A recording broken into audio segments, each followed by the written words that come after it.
তার মধ্যে বাংলাদেশের প্রধান শহীদ রংপুরের শহীদ, দ্বিতীয় শহীদ চট্টগ্রামের চকরিয়ার পেপোয়ার সন্তান আমার সন্তান ওয়াসিম।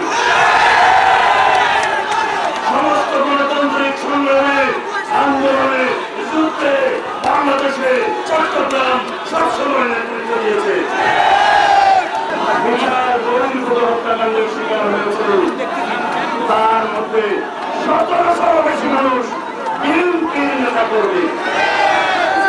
এত রক্ত, এত দাম, এত ত্যাগ, এত সংগ্রামের মধ্য দিয়ে আমরা অর্জন করেছি বাংলাদেশে একটি নতুন স্বাধীনতা দিবস।